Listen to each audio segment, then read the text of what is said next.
ক্যারিয়ারের প্রথম ওয়ানডেতে ৫ আর টি-টোয়েন্টিতে ৬ উইকেট। সেই থেকে পথ চলা শুরু এই কাটার মাস্টার মোস্তাফিজের। ক্রিকেট বিশ্বে এখন খুব পরিচিত একটা নাম।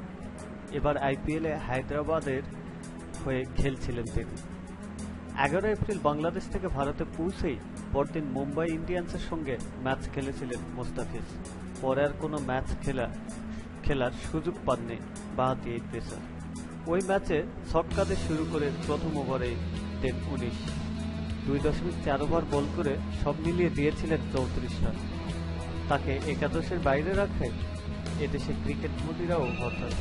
অনেকেই ক্ষোভ ঝেড়েছেন সামাজিক যোগাযোগের জনপ্রিয় মাধ্যম ফেসবুক। আইরিশদের বিপক্ষে জ্বলে উঠলেন এবার এ তারকা। ৯ ওভারে মাত্র ২৩ রানে ৪ উইকেট শিকার করে আইরিশ ইনিংসে ধস নামিয়েছেন তিনি। প্রতি ওভারে গড়ে দিয়েছেন ২.৭৫ রান। এর মধ্যে রয়েছে ২টি মেডেন ওভার। পুরো ইনিংসে মোস্তাফিজের কোনো ওভারই স্বাচ্ছন্দ্যে খেলতে পারেননি আইরিশরা।